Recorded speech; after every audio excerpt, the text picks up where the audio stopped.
welcome to another episode of the Walking Life's Journey podcast. For those that have made it into the community, you are such an amazing person. Give yourself a hand. Now, as always, you have myself, Nikkita White, and you have my lovely co-host, Lorenzo White. But today we got someone else here because she is going to be the expert in our conversation. Share. Who are you? I'm Maricela. Maricela. I like how she says that. Say it again. I'm Maricela. And I'd be like, I got Maricela. I have Maricela with us. And wow, you talk about a journey. We have been knowing each other now since 2013. And when this topic came to us from the community, I could not think of anyone better than to call her and say, hey, do you mind coming onto the show? Because you are the expert.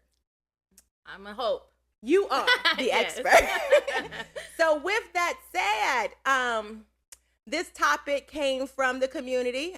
Someone messaged, because we love the messages, we love the comments. And it was like, can you talk about mental health?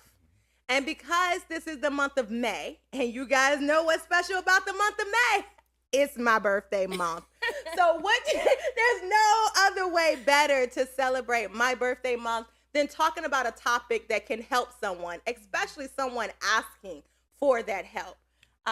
So before we kick off, Mr. White, you got anything you want to add? No, I'm good. I'm just ready.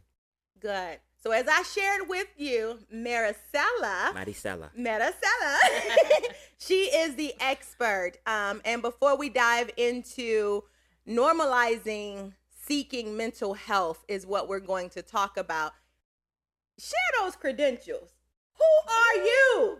Let the people know that you are the expert, not because I say you are, because you put in the work. Yeah, well, thank you. I thank you for letting me be here.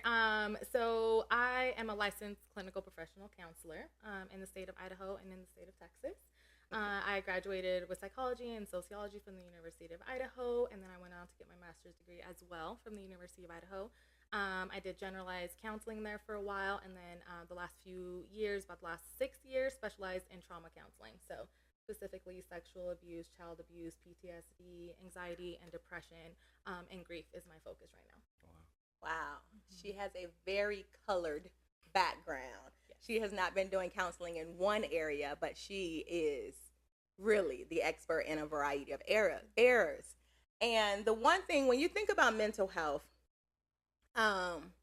depending on how you grew up, mental health could be a topic that you're not allowed to talk about. Some people would say, oh, mental health means you're crazy. Mental health means this. Oh, you don't talk about that. You just need to do it this way. And so when I was asked to talk about this topic, I had to sit back and say, you know what, Nikkita? You are many things, but you are not a licensed clinician. And if we're going to tackle this topic, the best way to do it is have a licensed clinician on our show. Now, you heard her say she's licensed in Idaho, but she's also licensed in Texas. So she can help Texas and Idaho. Her name is Maricela.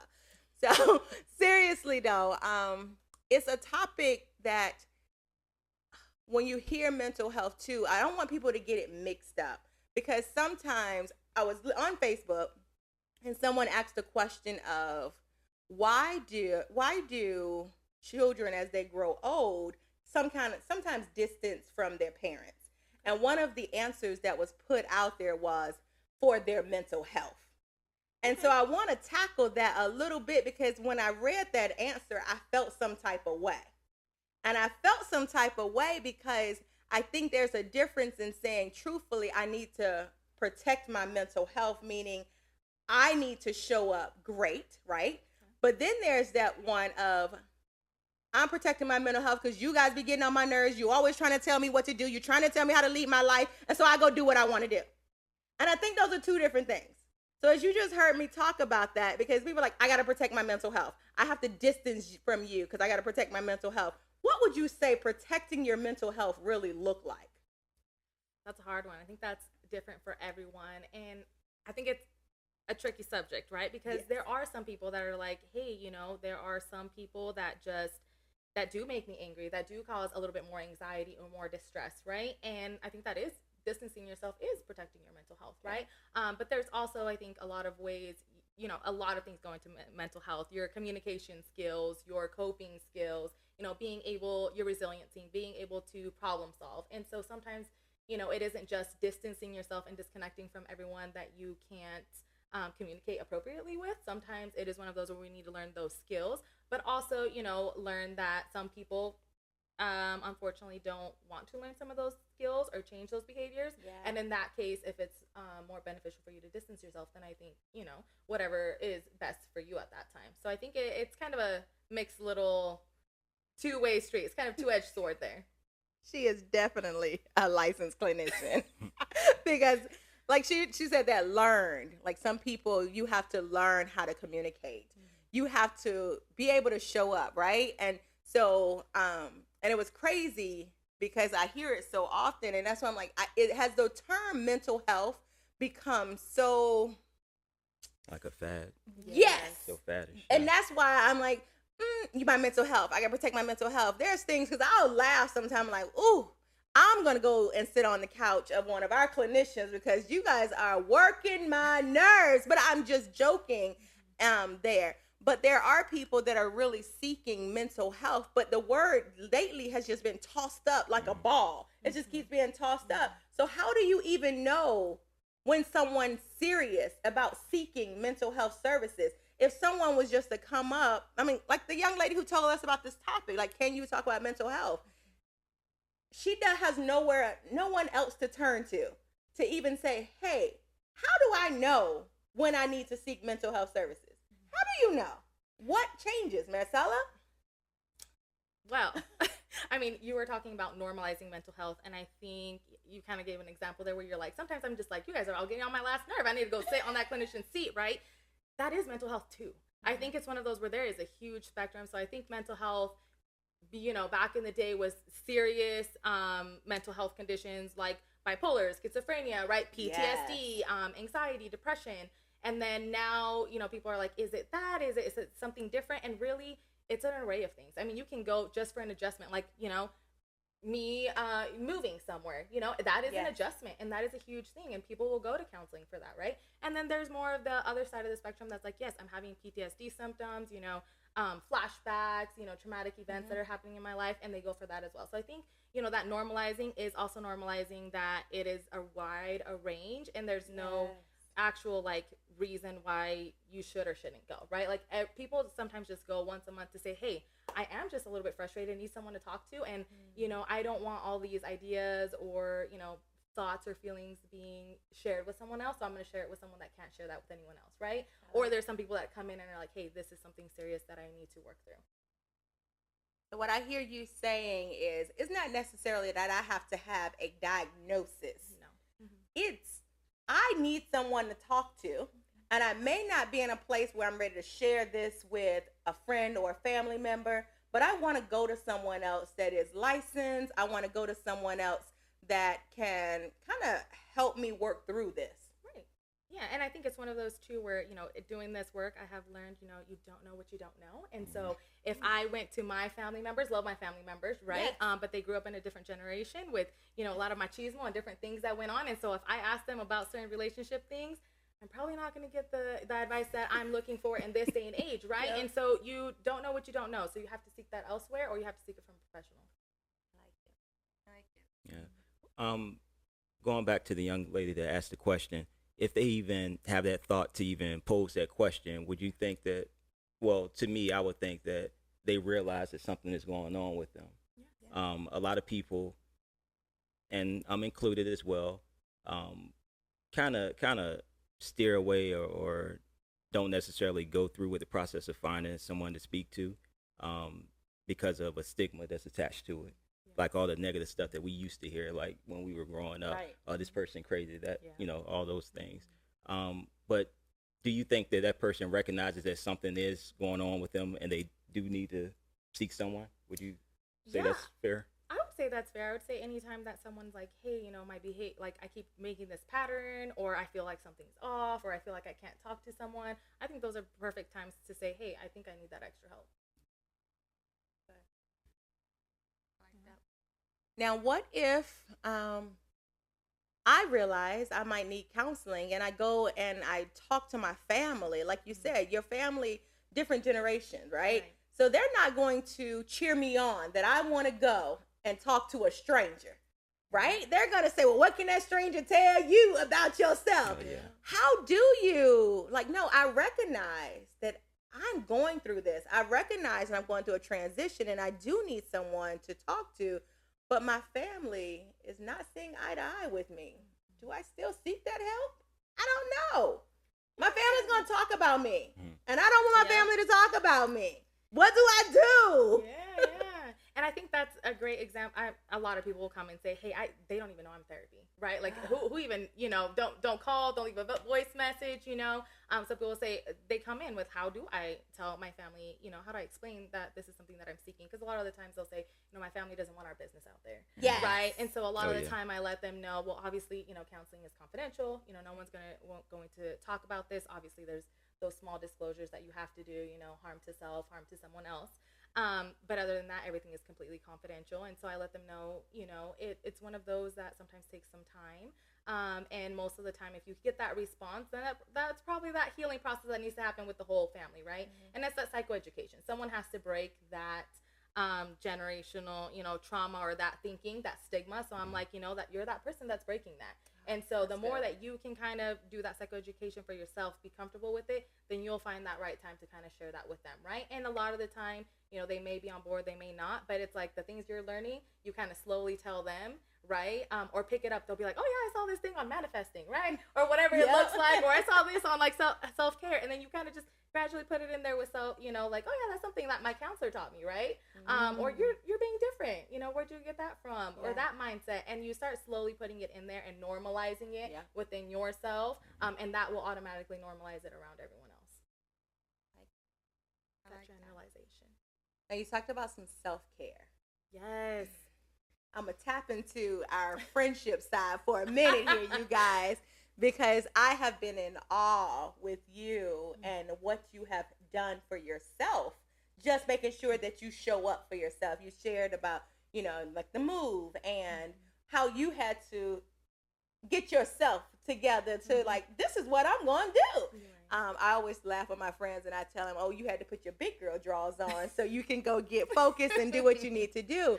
But when you talk about, so you are a licensed counselor, and sometimes I know when I was going through life coaching, they always said a good coach has a coach. Right. And I believe that wholeheartedly. So do you feel the same way as a great counselor? Do you have that counselor to help you show up as yourself? And what does self-care look like too when you're going through transition? Yes. So I always tell people, I'm like, the best counselor has their own counselor, right? I mean, we're all human beings. I have mental health as well, just like everyone else does, right? And so in order to be present and to be there for someone, I have to be taking care of my own mental health, right? And so I have sought counseling in the past, whether it's, consistently there for a while or, hey, I'm gonna pop in every, once a month or whatever that may be, because we all go through transitions, and in order, I'm a firm believer, I'm like, how are we supposed to fill someone else's bucket or help someone else if we can't be filling our own, right? Yes. So whether that's counseling, or for me, I do traveling. That's kind of my disconnect. Yes. I tap into, other areas of my life. I'm kind of very spiritual, and so I'll tap into that side, family oriented. And so everyone kind of has the things that they do. I know earlier we talked about how mental health has kind of that fad, right? I think self-care is the same thing. Mental health and self-care, I hear it all the time, and it's just something I've heard people are like, oh, it's too expensive to do self-care. And I was okay, so for me and my clientele, I've kind of switched the self-care to be more of a self-soothing. So I'm like, anything that is self-soothing for you, whether that's a sitting outside watching the sunset, right, drinking a coffee, whether that's a warm shower, that's just, sitting, wrapping yourself up in a blanket, or hanging out with someone, right? It doesn't have to be self-care. Nowadays has been something that in most people, not all, But a lot of people are like, oh, I have to spend money on it. I have to go on a trip to do self-care. I have to go get a mani-pedi, right? Which, if you can, and I love doing that too, I'll do it. But sometimes it's as simple as I'm going for a walk, right? Or I'm just going to disconnect and put my headphones in and listen to a podcast. Yeah. Good. My family laughs at me, but I think they're starting to believe me now more and more. I will take my shoes off, and I really need to stand in the grass or on the ground to feel centered. Grounding yourself. You know, they used to laugh at me like, you're such a hippie. But truthfully, I could be that one sitting on the beach, give me my incense, let my feet touch the ground. And guess who's now doing that? My family. What? I have been rubbing off on them, but it is. I like how you use that self-soothing. Because it is whatever you need to make sure you can, whatever's going on. Because sometimes you're so stressful. Don't always want to spend money, but what else can I do? And that just grounding myself, that's one for the books. Yeah. Mister don't even like taking his shoes off, and he's been doing that lately. A couple times. It works. I like the self-soothing, because self-care, again, a word that gets thrown around a lot. And I don't think that it's bad that it's getting thrown around so much, even though some people may not be taking it.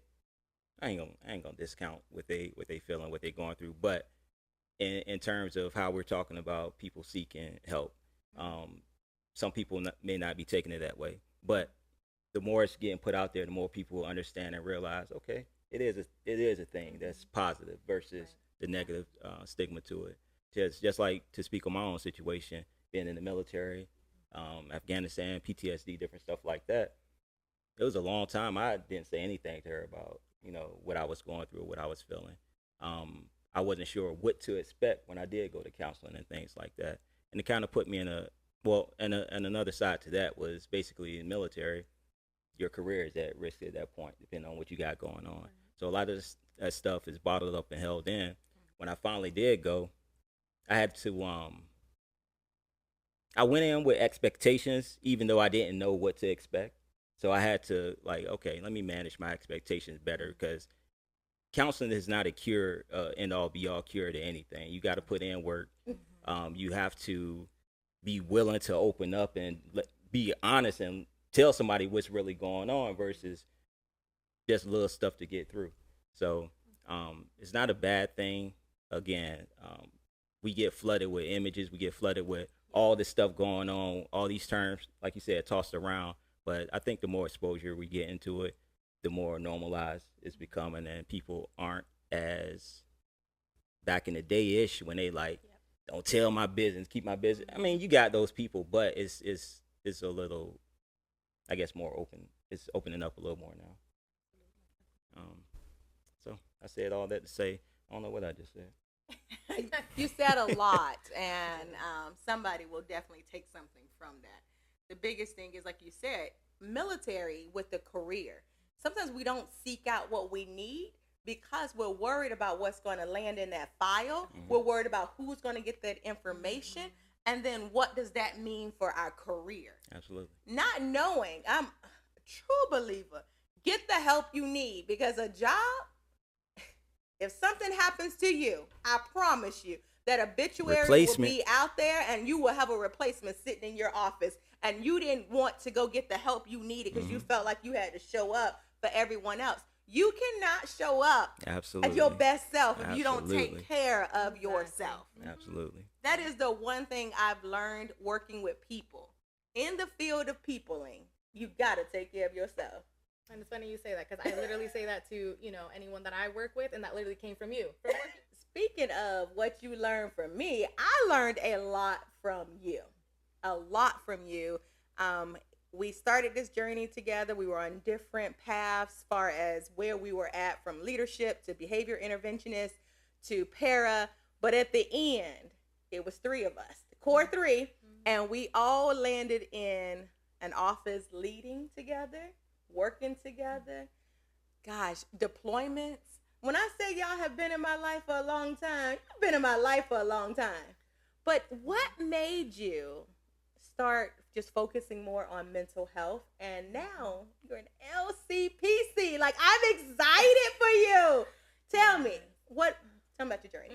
I've always wanted to just work with, people. Like you said, peopling. That's my thing. I wanted to be, an attorney, and then I wanted to be a doctor. And I said, I don't know what's going on, and things just didn't align. And I was like, I don't know what's going to happen. So I went to psychology and sociology, and that was kind of where it was at. And when I started learning more about the brain and just the way that works and that functions, but also that social aspect that came with the behavior, I was like, how do I encompass something that's both, And then I went into like the behavior side of it, like habilitative intervention, really a lot with that like applied behavior analysis side. And then everyone was always like, you're a good listener, and you always listen there, you give advice, when to talk, when not to talk. Because sometimes, it's just like, I'm just here to listen. Sometimes it was just being comfortable with silence. And they're like, how can you sit there as someone's crying? I'm like, I'm just holding the space, And so a lot of that, just kind of encompassed counseling. And someone was like, you should be a counselor. And I was like, hold on, let me look into that. And so I started looking into it. And honestly, I went to just one core class.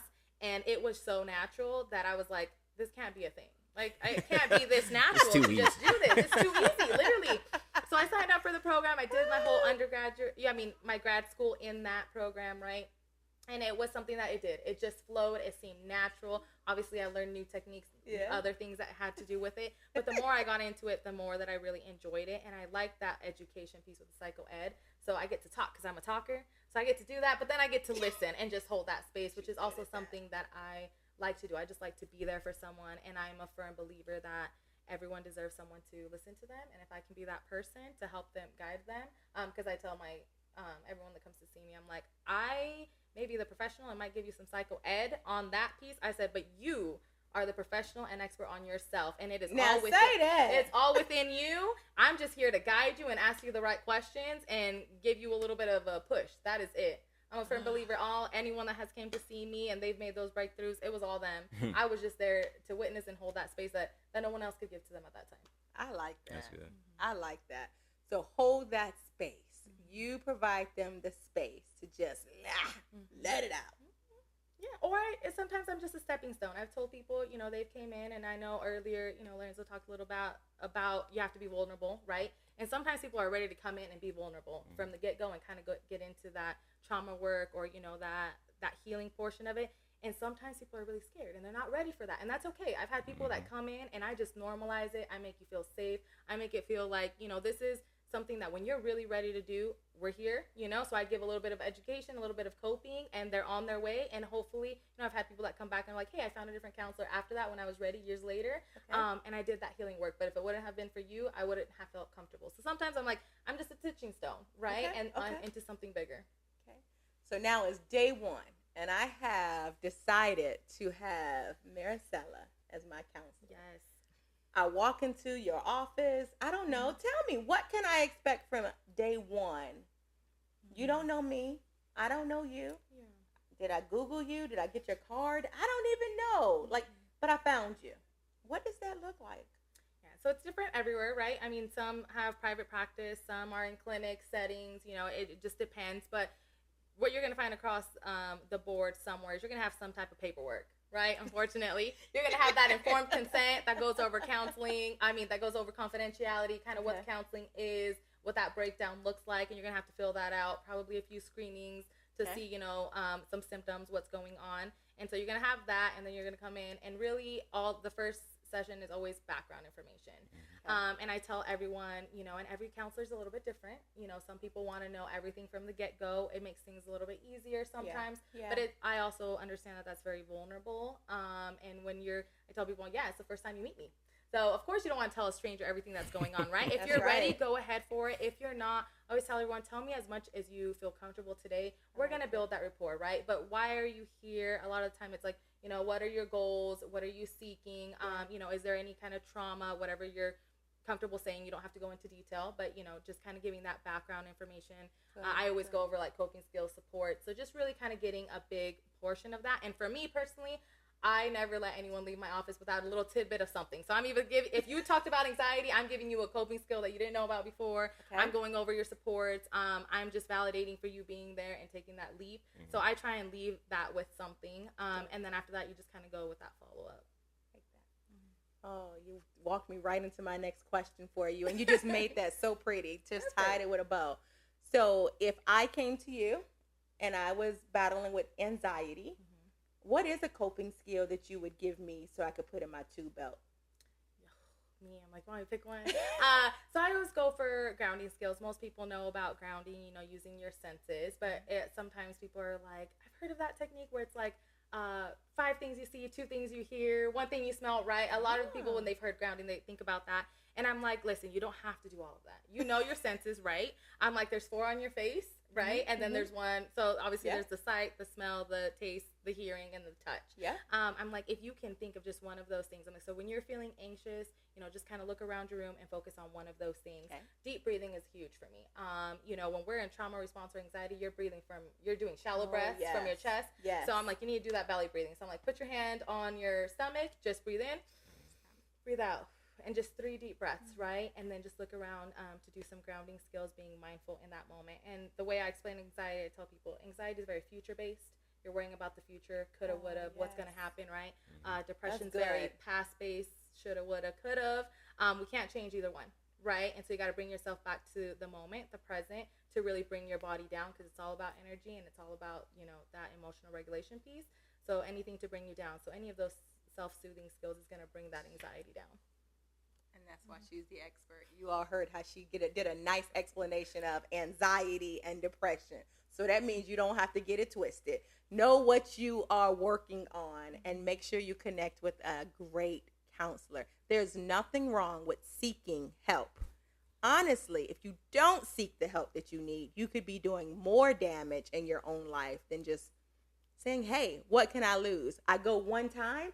If I don't want to come back, I don't have to. That's what I heard you say. Mm-hmm. That may not be the right counselor the first go round. Let me give it another try. It may take time, but do seek that help. Mister, you got anything else to add? Nah. Well, yes. Okay. I will back what you said. Definitely seek help. You know when something's going on with you. Seek help when needed. I'm going to leave it at that. Seek help when needed. That's good. As always, you all, thank you for tuning in. I definitely got to make sure Maricela has nothing else to add. Anything else for the community? No, I would say, just like you guys said, seek the help when you need it, or even if you just have questions, right? A lot of people come in and are like, hey, I just need communication, a few more communication skills. Unfortunately, we don't get taught a lot of these things, right? We learn from what we see, and we are just ever growing and ever, being in evolution, and so sometimes we just need to go in to just learn something new. And so whether that's books, whether that's counseling, whatever that may be, just seek something that calls to you, whatever calls to you at that time. And if it's counseling, definitely search someone that will be a good fit for you. They're out there. There's a ton. I think we chose the right expert to come to the WLJ community, you guys. As always, every Monday, make sure you find us on YouTube. You can find us on Podbean, Spotify, Apple. Where else? Zamzo's, Lowe's, Home Depot on the 3rd Thursday of the month. I love it. But listen, make sure you check out episode 20. That's this episode. Episode 20. Yes, we did it. 2-0. But until next time, you guys, have a good one. Bye. Peace.